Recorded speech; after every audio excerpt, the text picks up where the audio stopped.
1656. Salzbourg devient la résidence d'une principauté ecclésiastique, gouvernée par des archevêques qui ne connaissaient pas de frontières entre politique et architecture.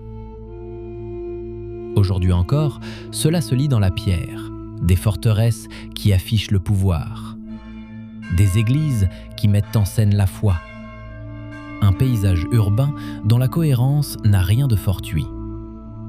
L'Autriche est un pays de strates. Hohe-Tauern et plaines alluviales du Danube, eaux glaciaires et coupoles baroques, remparts et vignobles. Je suis Thomas, et je vous emmène dans un pays gouverné pendant 6 siècles par une seule et même famille.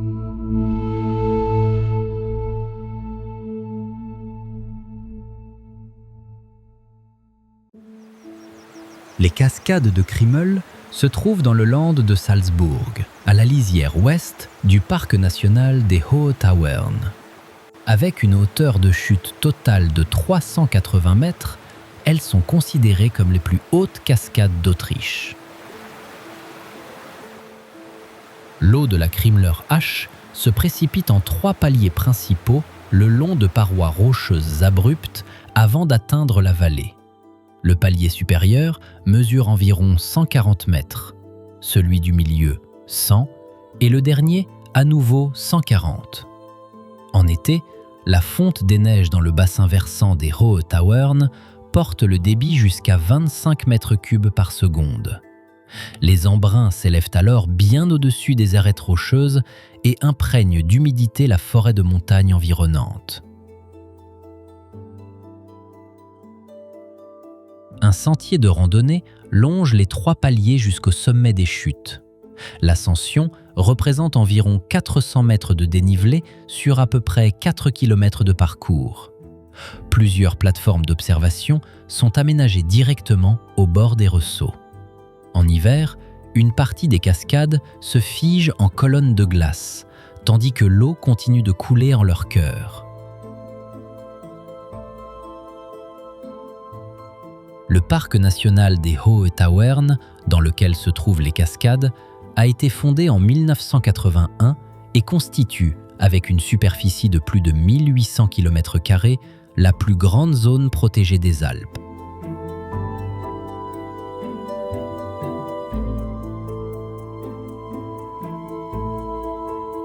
Vienne est devenue résidence des Babenberg au XIIe siècle, puis centre de la monarchie des Habsbourg.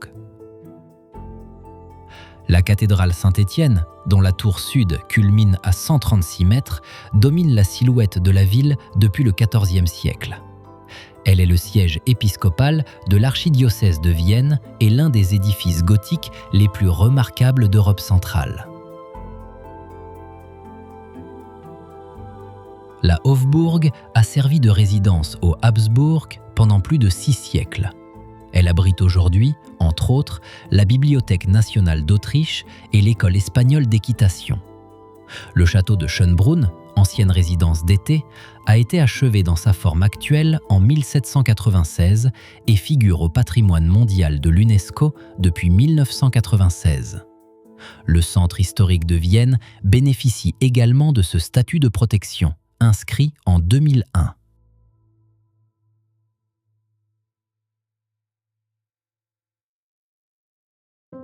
L'Opéra national de Vienne, inauguré en 1869, compte parmi les maisons d'opéra les plus prestigieuses au monde.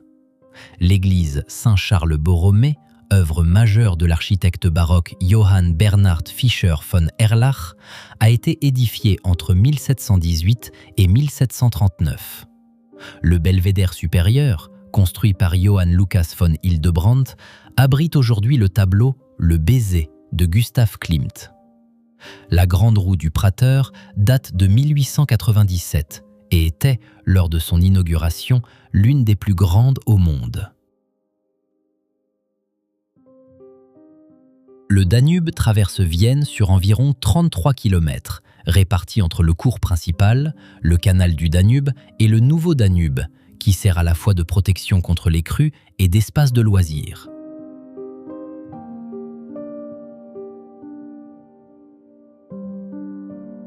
Le château de Kreuzenstein se dresse sur une hauteur près de Leobendorf, dans le district de Korneuburg, à peine 20 km au nord de Vienne. Le château d'origine fut érigé au XIIe siècle et servait de fortification dominant la vallée du Danube. Pendant la guerre de 30 ans, il fut en grande partie détruit et demeura à l'état de ruine pendant plus de 2 siècles. À partir de 1879, le comte Johann Nepomuk Wilczek fit reconstruire l'ensemble. Pendant des décennies, il rassembla des éléments architecturaux, des armes, du mobilier et des objets d'art provenant de toute l'Europe, qu'il intégra dans la nouvelle construction. Le résultat n'est pas une reconstitution fidèle, mais un assemblage délibéré de fragments médiévaux formant une image idéalisée. Tours, chemins de ronde, arcs de pierre et chapelles composent un ensemble cohérent qui réunit différentes époques et régions. En hiver, le château disparaît sous la neige, entouré de forêts denses, tandis que s'ouvre derrière lui le plat Weinviertel avec ses champs et ses villages. En 1993, le site servit de lieu de tournage pour une adaptation des Trois Mousquetaires. La collection Wilczek, conservée à l'intérieur, comprend environ 5300 objets, parmi lesquels des autels de style gothique tardif, des armures et des manuscrits historiques. Abonnez-vous à la chaîne. Cela signifie beaucoup pour nous et c'est une façon de soutenir gratuitement notre chaîne. Merci beaucoup. La Wachau s'étend sur environ 36 km le long du Danube en Basse-Autriche. Entre Melk et Krems, le fleuve a profondément entaillé le terrain, créant une vallée étroite aux versants escarpés. Sur un éperon rocheux dominant le Danube se dresse l'abbaye de Melk, un monastère bénédictin transformé dans le style baroque au début du XVIIIe siècle selon les plans de Jacob Prantauer. Les fresques des plafonds et les intérieurs dorés comptent parmi les exemples les plus remarquables de l'art sacré baroque en Europe centrale. À l'extrémité opposée de la Wachau, l'abbaye de Göttweig surplombe la vallée du Danube. En aval se trouve Dürnstein, connu pour les ruines d'un château où Richard Cœur de Lion fut retenu prisonnier pendant plusieurs mois en 1192. Weißenkirchen, avec son église fortifiée de style gothique tardif, est considéré comme l'un des villages viticoles les mieux préservés de la région. Le château de Schönbühl se dresse sur un rocher directement au-dessus de la rive du fleuve. Les terrasses aménagées sur les pentes abruptes sont utilisées depuis des siècles pour la viticulture. Le Grüner Veltliner et le Riesling dominent les surfaces viticoles, soutenues par des murs en pierre sèche. Ces murs régulent la température et protègent le sol contre l'érosion. L'ensemble du paysage culturel a été inscrit au patrimoine mondial de l'UNESCO en l'an 2000. Les murs en pierre sèche des terrasses viticoles de la Wachau totalisent une longueur estimée à environ 3000 km.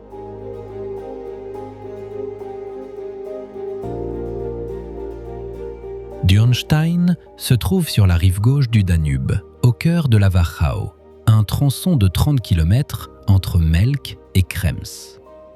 La localité ne compte que quelques centaines d'habitants, mais son histoire remonte très loin.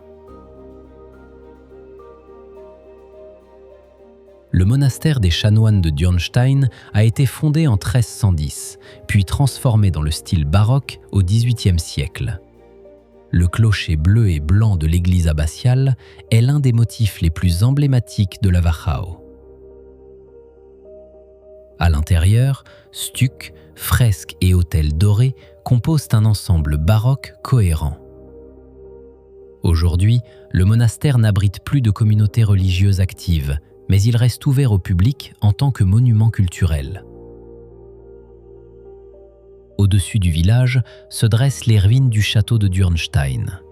C'est ici que le roi d'Angleterre, Richard Cœur de Lion, fut retenu prisonnier durant l'hiver 1192 sur ordre du duc Léopold le V avant d'être libéré contre une forte rançon. Depuis les murs de la ruine, la vue s'ouvre sur le Danube, les vignobles et les collines environnantes. En hiver, la neige recouvre souvent les vestiges de la forteresse. En été, des bateaux traversent la vallée. La Wachau a été inscrite sur la liste du patrimoine mondial de l'UNESCO en l'an 2000 en tant que paysage culturel. La viticulture façonne les coteaux encore aujourd'hui. Le Grüner Veltliner et le Riesling poussent notamment sur les terrasses qui bordent le Danube. Salzbourg se situe au bord septentrional des Alpes, là où la Salzach partage la ville en deux. La vieille ville, sur la rive gauche, est inscrite au patrimoine mondial de l'UNESCO depuis 1996. La ville doit son nom au sel, dont le commerce a assuré la prospérité de la région pendant des siècles.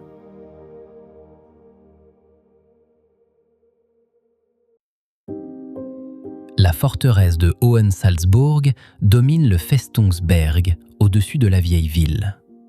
Elle fut érigée en 1066 sous l'archevêque Gebhard, puis agrandie au fil des siècles suivants jusqu'à atteindre ses dimensions actuelles. Elle compte parmi les plus grands ensembles fortifiés conservés en Europe. Depuis le Festungsberg, on distingue la cathédrale de Salzbourg, l'église des franciscains et l'abbaye Saint-Pierre. La cathédrale, consacrée aux saints Rupert et Virgile, fut entreprise dans sa forme actuelle au début du XVIIe siècle sous l'archevêque Wolf Dietrich, puis achevée par ses successeurs. La Getreidegasse, dans la vieille ville, est connue pour ses enseignes de corporation en fer forgé. C'est au numéro 9 que Wolfgang Amadeus Mozart naquit en 1756. Sa maison natale abrite aujourd'hui un musée. Sur la rive droite de la Salzach se trouve le château Mirabel et son jardin baroque, aménagé au début du XVIIe siècle. Le Markartsteg, une passerelle piétonne enjambant la Salzach, relie les deux parties de la ville. En décembre, un marché de Noël investit la Domplatz. La forteresse de Hohensalzburg est accessible par un funiculaire en service depuis 1892.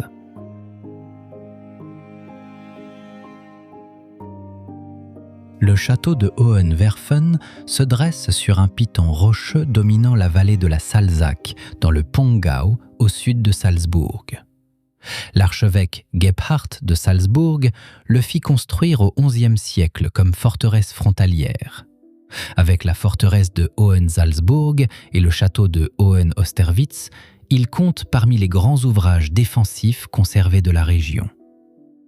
Sa position contrôlait le seul passage à travers l'étroite vallée, ce qui lui conféra une importance stratégique pendant des siècles.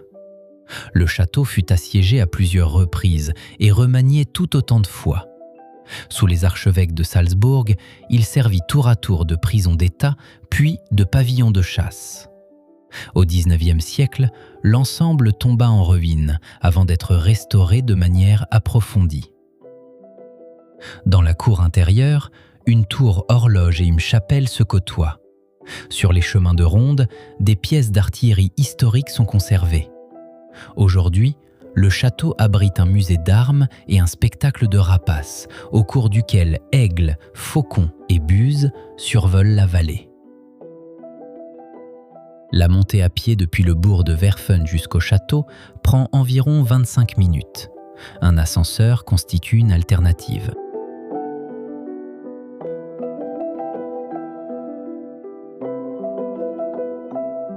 La cascade de Golling se trouve dans le land de Salzbourg, nichée dans une dense forêt de conifères en bordure des Alpes de Berchtesgaden. Le Schwarzbach se précipite ici en 2 paliers sur une hauteur totale d'environ 76 mètres. Au pied de la cascade, un moulin à eau en bois rappelle l'exploitation ancienne de la force hydraulique dans cette région. Le sentier vers le sommet emprunte des marches et des passerelles aménagées directement le long de la paroi rocheuse. Les embruns atteignent largement les coussins de mousse et les fougères qui recouvrent le sol sur de grandes surfaces. Le palier supérieur prend sa source dans une résurgence karstique dans la roche. L'eau jaillit directement de la montagne et tombe en chute libre par-dessus le rebord. Après la fonte des neiges en particulier, le Schwarzbach charrie un tel volume d'eau que les embruns emplissent l'ensemble de la cuvette. La cascade de Golling est considérée comme l'une des plus hautes et des plus abondantes du Land de Salzbourg et bénéficie d'une protection en tant que monument naturel.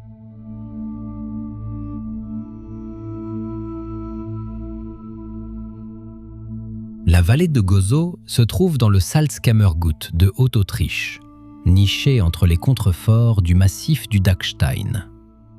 Le Vordereux Gozausee reflète les parois rocheuses environnantes à sa surface. L'eau scintille d'un vert émeraude, alimentée par les eaux de fonte du glacier du Dachstein. En hiver, le lac disparaît sous une couche de glace continue et les rives s'enfouissent sous plusieurs mètres de neige. Dispersées sur toute la longueur de la vallée, de vieilles maisons en bois se dressent entre des pâturages où paissent des bovins en été. L'église paroissiale protestante date de la période suivant le brevet de tolérance de 1781, lorsque les communautés protestantes furent à nouveau autorisées à construire des lieux de culte. L'église paroissiale gothique et l'église rose du Calvaire, perchée sur une colline au-dessus du village, marquent la silhouette de la vallée.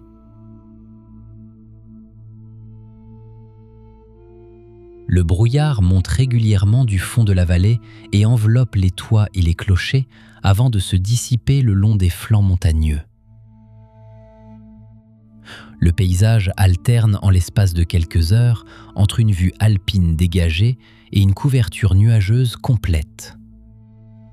Les rochers autour du Gozausee sont façonnés par l'érosion en parois abruptes et en arêtes vives, densément couverts de forêts résineuses jusqu'à la limite des arbres. L'ensemble du massif du Dachstein a été inscrit au patrimoine mondial de l'UNESCO en 1997 au sein du paysage culturel de Hallstatt-Dachstein.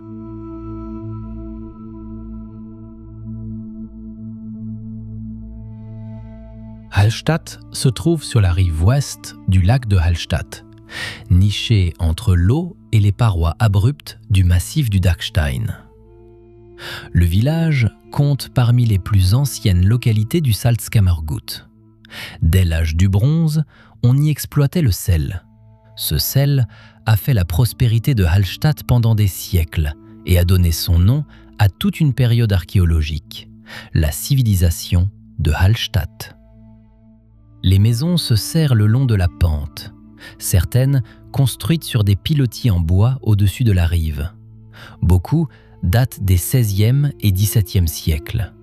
Au centre se dresse l'église protestante du Christ, dont le clocher élancé domine la silhouette du village au-dessus du lac. L'église catholique de l'Assomption, située en surplomb du marché, abrite un retable à volets de style gothique tardif du XVe siècle. L'ossuaire attenant est également célèbre, avec plus de 600 crânes peints.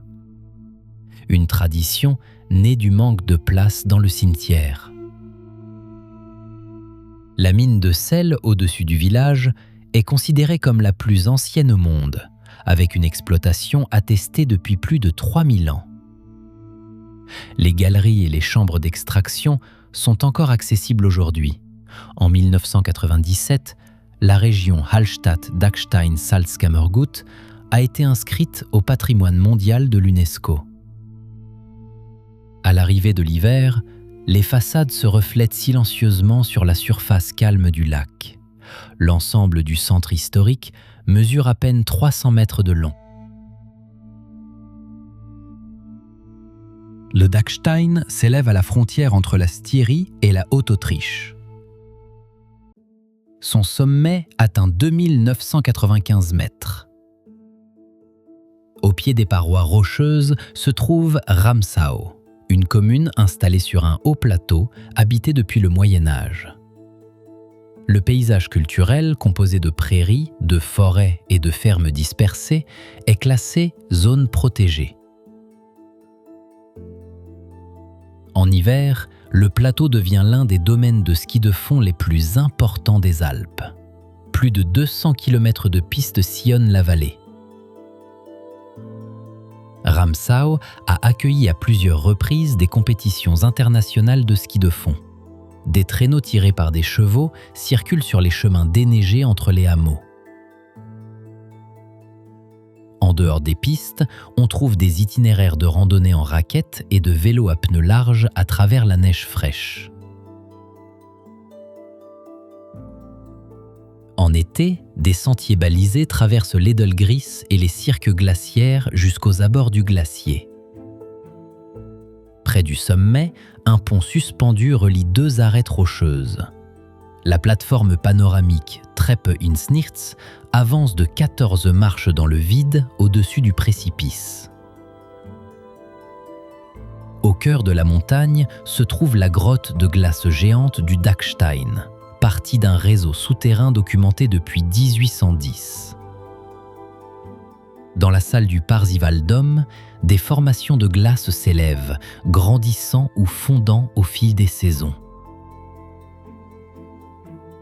La région Dachstein-Salzkammergut a été inscrite en 2007 sur la liste du patrimoine mondial de l'UNESCO, en tant que partie d'un paysage culturel transfrontalier.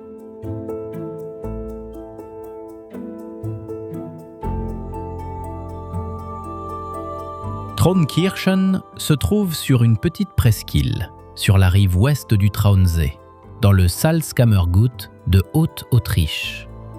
Le village s'avance dans le lac sur une étroite langue de terre, face à la paroi abrupte du Traunstein qui se dresse sur la rive opposée. Dès le XIe siècle, des bénédictines fondèrent ici un couvent qui, pendant des siècles, constitua le centre spirituel et économique de la région. Le Traunsee lui-même, avec une profondeur de 191 mètres, est le lac le plus profond d'Autriche. Ses eaux sont claires et froides, alimentées par la Traun qui s'écoule depuis le lac de Hallstatt. L'Erlakogel et les sommets environnants encadrent le bassin et le séparent de l'avant-pays alpin. Le cimetière de Traunkirchen se situe directement au-dessus de la rive, niché entre l'église et le lac. Sur le Johannesberg, une colline boisée en bordure de la presqu'île, se dresse une petite chapelle. On y accède par un sentier qui contourne la colline. L'église paroissiale elle-même, issue de l'ancienne église du couvent, abrite en son intérieur la chaire des pêcheurs. Cette chaire baroque de la fin du XVIIe siècle est sculptée en forme de barque de pêcheurs et représente la pêche miraculeuse de l'apôtre Pierre. La chaire des pêcheurs est considérée comme l'un des exemples les plus célèbres de l'art baroque de la sculpture sur bois en Haute-Autriche.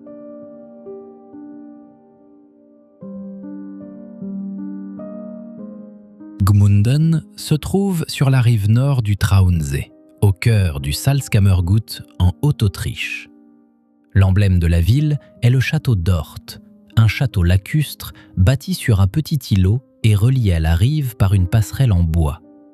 La première mention écrite de la forteresse remonte à l'année 1190 environ. Le long de la rive s'alignent les maisons bourgeoises de la promenade historique au bord du lac. C'est là qu'est amarré le Gisela, un bateau à vapeur à roue à aube datant de 1871, l'un des plus anciens navires à vapeur encore conservés en Autriche. Le Traunsee lui-même, avec ses 191 mètres de profondeur, est le lac le plus profond du Salzkammergut. Au sud, le Traunstein, culminant à près de 1651 mètres, ferme l'horizon. Le port de plaisance et le parc thermal adjacent forment la transition entre le lac et le centre-ville. Gmunden possède l'une des rares lignes de tramway encore en service en Autriche, reliant la gare à la place de l'hôtel de ville. L'église paroissiale, dédiée à Saint-Nicolas, présente dans sa forme actuelle une architecture remontant au XVe siècle. Son intérieur abrite des voûtes en réseau de style gothique tardif et un mobilier d'hôtel baroque. La ligne de tramway de Gmunden mesure environ 2,3 km, ce qui en fait l'une des plus courtes d'Europe.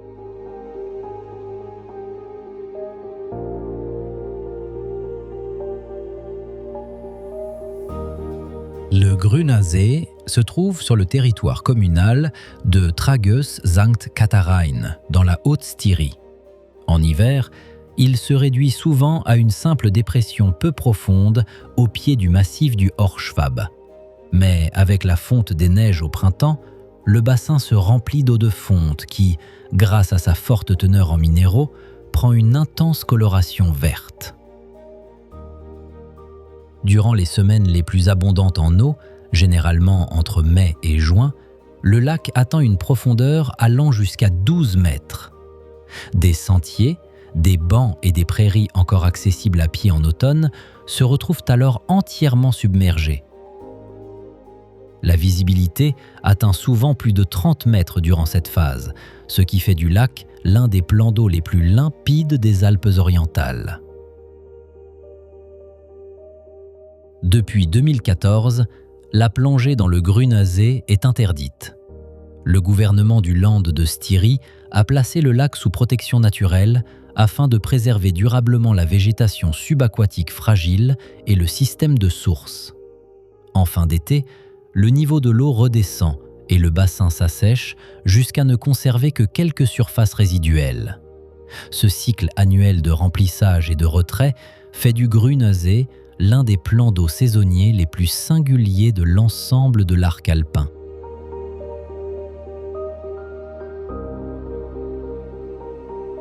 Graz se situe à la transition entre les Alpes et les collines de Styrie. La ville est mentionnée pour la première fois dans les documents au XIIe siècle et servit aux Habsbourg de résidence pour la lignée de l'Autriche intérieure. Depuis le Schlossberg, une hauteur fortifiée dominant la Mur, la ville fut défendue contre les attaques ottomanes. La forteresse était réputée imprenable et ne fut partiellement démantelée qu'en 1809 sous Napoléon. La tour de l'horloge, sur le Schlossberg, date du XIIIe siècle et présente une particularité. La grande aiguille indique les heures, la petite, les minutes. Sur la place principale se dresse l'hôtel de ville, construit au XIXe siècle. De là s'étend la vieille ville, inscrite au patrimoine mondial de l'UNESCO depuis 1999. La cathédrale, consacrée à Saint-Gilles, fut érigée sous Frédéric III au XVe siècle. Son intérieur abrite des autels baroques et des fresques datant de la Contre-Réforme. À quelques pas, dans le château de Graz, un escalier à double révolution du XVIe siècle s'élève sur 2 étages, un exemple rare de technique de construction gothique. En dehors de la vieille ville se trouve le château d'Egenberg, le plus important palais baroque de Styrie. Son architecture suit un programme cosmologique. 365 fenêtres représentent les jours de l'année, 24 salles d'apparat les heures de la journée. Sur la mur Incel, une plateforme flottante en acier et en verre, relie les deux rives depuis 2003.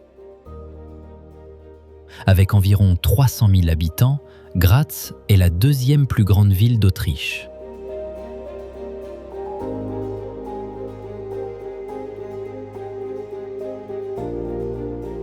Le Regensburg se dresse sur un cône basaltique dans l'est de la Styrie. Le rocher s'élève d'environ 200 mètres au-dessus des collines environnantes et était déjà habité à l'âge du bronze. La première mention écrite du château date de l'an 1138. Au XVIIe siècle, la baronne Katharina Elisabeth von Galler fit transformer le site en la forteresse la plus puissante de Styrie. 11 portes, 6 ponts-levis et 3 kilomètres de remparts protégeaient le château. Pendant les guerres contre les Ottomans, il était considéré comme imprenable. Aucune armée ennemie n'a jamais pris le Regensburg par un siège. Aujourd'hui, le site abrite 2 musées. L'un retrace l'histoire du château et de ses propriétaires. Le second est consacré au procès en sorcellerie du XVIIe siècle en Styrie. Un ascenseur incliné relie le village au pied du rocher au plateau fortifié. Les vignobles autour du cône basaltique font partie de la région viticole Vulkanland Steiermark, nommée d'après les volcans éteints de la région. Le cône basaltique lui-même est l'une des cheminées volcaniques les mieux préservées de tout le bassin styrien.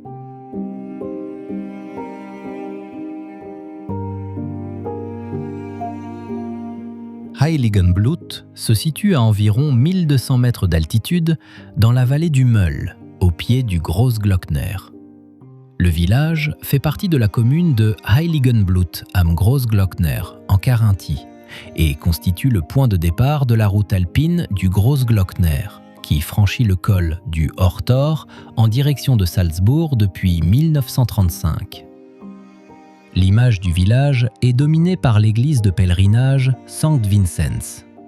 Son clocher gothique élancé dépasse les toits et compte parmi les motifs les plus photographiés des Alpes-Orientales. L'église a été achevée au XVe siècle et abrite un retable à volets de style gothique tardif issu de l'atelier de Wolfgang Haslinger. À l'intérieur se trouve un reliquaire qui, selon la tradition, contiendrait un flacon du sang du Christ. C'est à cette relique que le village doit son nom.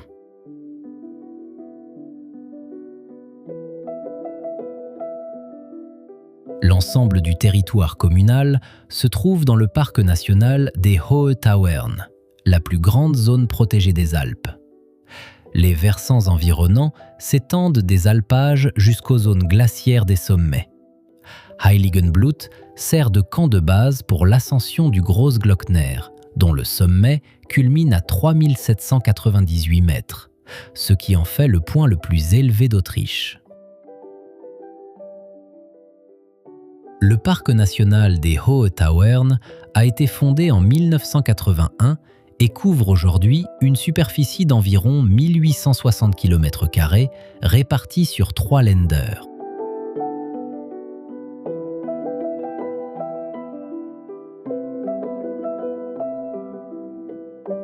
Le Großglockner, avec ses 3798 mètres, est le plus haut sommet d'Autriche.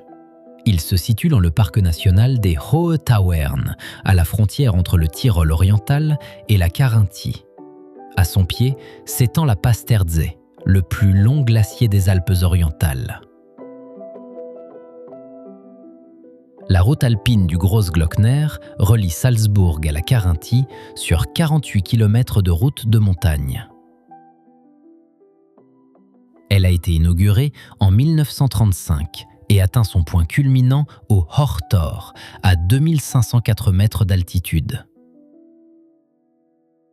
36 virages en lacets traversent des étages d'altitude allant des alpages aux hautes montagnes glaciaires. La route n'est praticable que de mai à octobre. En été, des moutons paissent sur les pâturages le long du tracé. Des lacs de montagne aux eaux turquoises, comme la Fucher Lac et le barrage de Margaritz, occupent des cuvettes entre les chaînes montagneuses.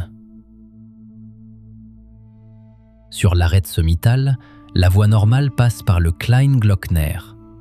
Le dernier tronçon exige de l'escalade en terrain rocheux et ne peut être franchi en sécurité qu'avec une expérience alpine confirmée. Près de Heiligenblut, la cascade du Jungfernsprung se précipite par-dessus un ressaut rocheux jusque dans la vallée. Le parc national des Hohe Tauern, avec 135 km² de surface glaciaire, est la plus grande zone protégée des Alpes et bénéficie du statut de parc national depuis 1982.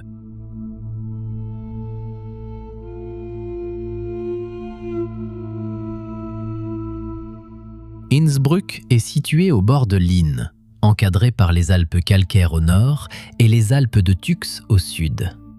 Depuis le XIIe siècle, la ville constitue un carrefour entre le Saint-Empire et l'Italie, protégée par sa position sur la route du Brenner. Au XIIIe siècle, Innsbruck obtint le droit de cité. Sous l'empereur Maximilien Ier, elle devint la résidence des Habsbourg.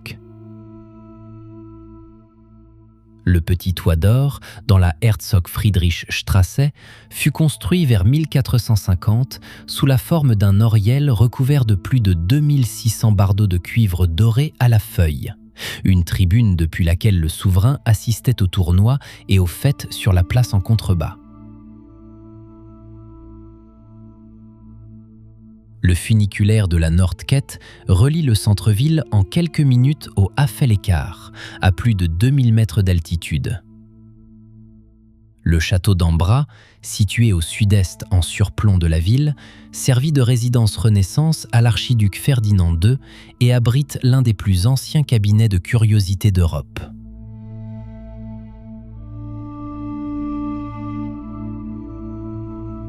L'église paroissiale Saint-Nicolas date du XVe siècle et fut transformée dans le style baroque au XVIIIe siècle. La cathédrale Saint-Jacques, à quelques minutes à pied, reçut sa forme actuelle entre 1717 et 1724. À l'intérieur se trouve l'image miraculeuse Maria Hilf de Lucas Cranach l'Ancien. L'abbaye de Wilten, en bordure sud de la ville, compte parmi les plus anciennes fondations monastiques du Tyrol. Sa basilique présente un décor rococo aux tons vifs de jaune et de rouge. Le centre historique d'Innsbruck a été classé monument protégé en 2003.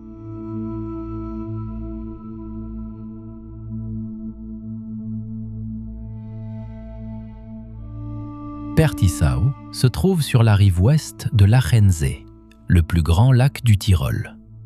Le village est entouré sur 3 côtés par le massif du Karwendel et fait partie de la commune d'Eben am Achensee. En hiver, la vallée de Tristenau sert de point de départ pour des pistes de ski de fond qui traversent la réserve naturelle voisine.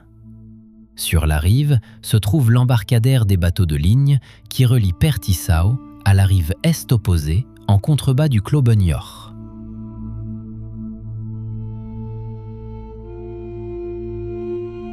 Les maisons du village se dressent au bord du lac, dominées par l'église paroissiale. Le soir, les lumières des façades se reflètent dans les eaux calmes. En été, des voiliers mouillent devant le décor des chaînes de montagne. Sur la rive sud circule l'Achenseebahn, un chemin de fer à crémaillère à vapeur qui relie le lac à la vallée de l'Inn depuis 1889. Sur la rive, des fauteuils-cabines sont disposés sur des pontons en bois tournés vers le large. L'Achensee se situe à 919 mètres d'altitude et s'étend sur environ 9 km de longueur.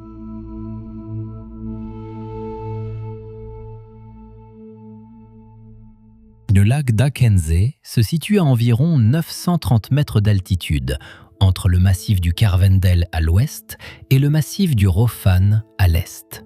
C'est le plus grand lac du Tyrol, avec une longueur d'environ 9 km.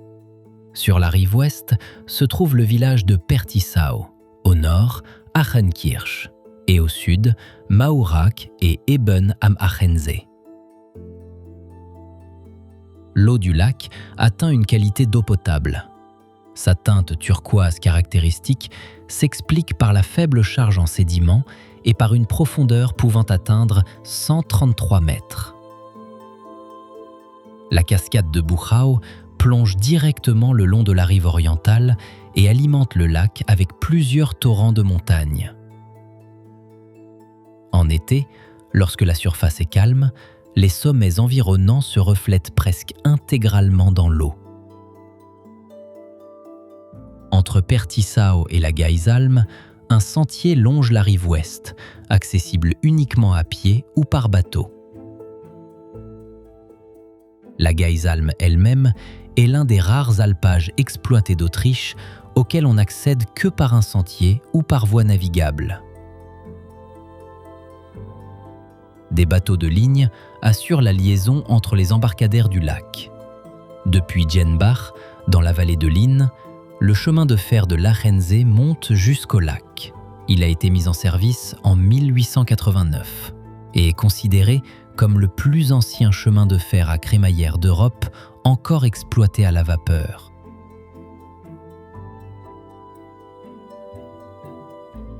Le Plannsee se trouve à environ 1000 mètres d'altitude dans les Alpes tyroliennes, niché entre des versants escarpés près de la commune de Reuth. Avec une longueur de près de 6 km, c'est le deuxième plus grand lac naturel du Tyrol. Un étroit canal le relie au lac voisin de Heiterwang, si bien que les deux plans d'eau sont liés sur le plan hydrologique. L'eau est d'une clarté remarquable. En été, les sommets environnants se reflètent sur la surface calme. En hiver, la neige recouvre les rives et les routes de montagne qui mènent au lac. La température de l'eau reste fraîche, même pendant les mois chauds, ce qui est caractéristique des lacs de montagne à cette altitude. Contrairement à de nombreux lacs alpins, le Plannsee n'est marqué ni par la navigation, ni par une urbanisation dense de ses berges. Une grande partie de la rive n'est accessible qu'à pied ou en bateau, ce qui préserve le calme du lac. Le Plannsee se déverse par l'Archbach dans le Lech et appartient ainsi au bassin versant du Danube.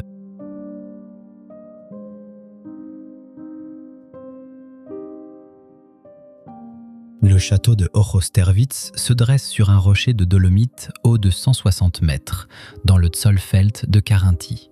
Il est mentionné pour la première fois dans un document datant de 860, ce qui en fait l'une des plus anciennes fortifications d'Autriche.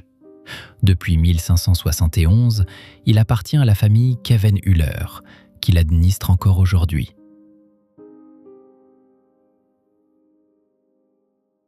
« 14 portes fortifiées jalonnent le chemin sinueux menant au sommet.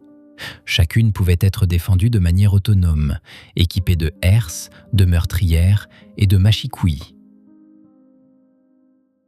La forteresse n'a jamais été prise par la force.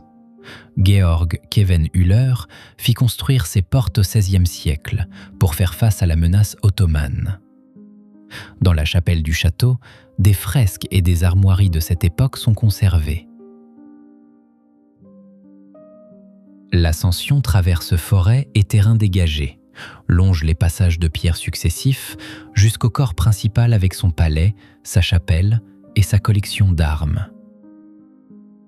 De là, la vue s'étend sur le Zollfeld jusqu'aux Alpes de Carinthie. Le château se trouve à environ 20 km au nord-est de Klagenfurt, directement sur la route fédérale près de L'arnsdorf.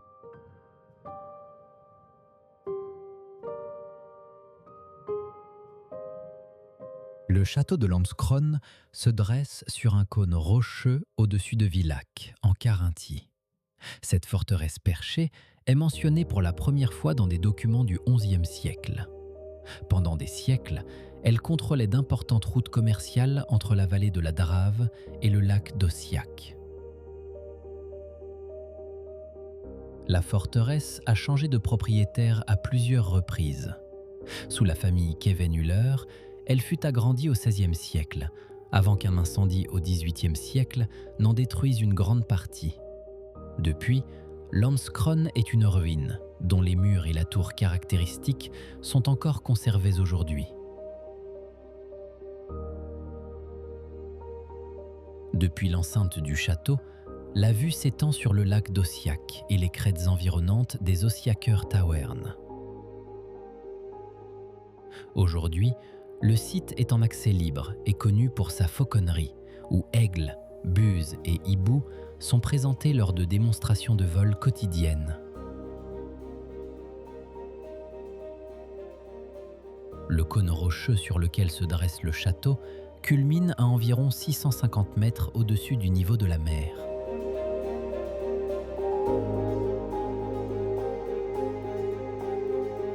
Minimundus, à Klagenfurt, présente plus de 150 maquettes de bâtiments célèbres à l'échelle 1/25e. Le parc a ouvert ses portes en 1959 et se trouve directement au bord du lac Wörthersee. Chaque maquette est fabriquée à partir de matériaux d'origine, dans la mesure où le format réduit le permet. La forteresse de Soroka, en République de Moldavie, côtoie ici la Grande Muraille de Chine et le temple de Borobudur en Indonésie. Borobudur est considéré comme le plus grand ensemble de temples bouddhistes au monde et fait partie du patrimoine mondial de l'UNESCO depuis 1991. Une locomotive à vapeur, avec une fumée d'échappement visible, circule sur ses propres rails à travers le parc, passant devant la Tour Eiffel et le monastère de Rila, considéré comme le centre spirituel de la Bulgarie. La Grande Roue de Vienne, la Statue de la Liberté et la mosquée Süleymaniye d'Istanbul se trouvent à proximité immédiate les unes des autres. La roue hydraulique Lady Isabella, sur l'île de Man, est la plus grande roue hydraulique encore conservée au monde. La mosquée Baitur Rahman d'Aceh, le Raffles Hotel de Singapour et une plateforme pétrolière de l'OMV élargissent le panorama au-delà des monuments classiques. À Retz se trouve l'original d'un moulin-tour à vent, reproduit ici en maquette avec des ailes rotatives. La gare de Spital an der Drau, l'académie militaire de Wiener Neustadt et le moulin belge Torenkot montrent que Minimundus intègre aussi des édifices moins connus. Le monastère de Studenica, en Serbie, est inscrit au patrimoine mondial de l'UNESCO depuis 1986. La superficie totale du parc est d'environ 26 000 m².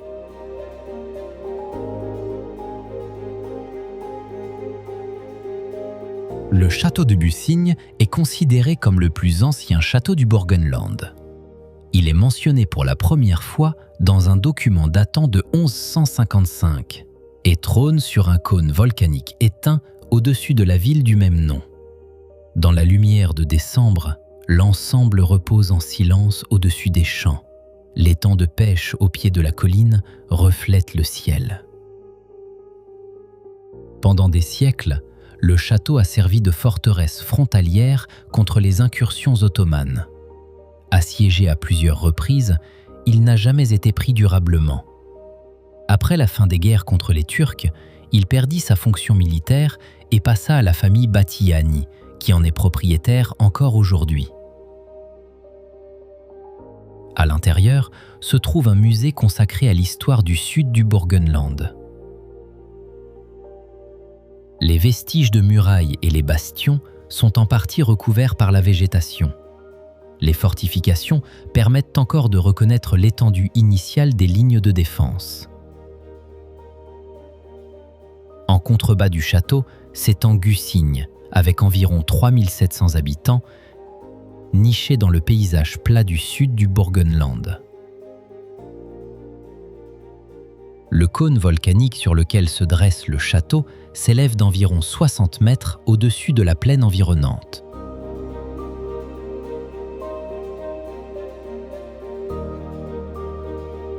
Le château de Forstenstein se dresse sur un rocher de dolomite au bord du massif du Rosaliengebirge, au sud de Wiener Neustadt. Il fut érigé au XIVe siècle par les comtes de Mattersbourg et servait de forteresse frontalière contre les incursions venues de l'Est. En 1622, le domaine passa aux mains de la famille Esterházy, qui en est toujours propriétaire. Sous Nikolaus Esterházy, le château médiéval fut transformé en un imposant complexe fortifié. Bastions, casemates et un puits profond furent aménagés durant cette période. Le puits descend à plus de 150 mètres dans la roche et fut creusé par des prisonniers de guerre ottomans. Dans la cour intérieure, la structure gothique tardive se mêle aux extensions baroques. Des galeries à arcades rythment les façades et la fontaine de Neptune marque le centre de la cour. À l'intérieur se trouve l'une des plus importantes collections privées d'armes en Europe. Armures, armes blanches et étendards militaires témoignent des conflits du XVe au XIXe siècle. La chambre au trésor des Esterházy conserve en outre portraits, textiles et objets de représentation princière. Le château ne fut jamais conquis, ni lors des sièges ottomans de 1683, ni pendant les guerres des Kourouds qui suivirent. Le donjon, partie la plus ancienne de l'ensemble, atteint une hauteur d'environ 35 mètres et reste visible de loin au-dessus de la plaine du nord du Burgenland.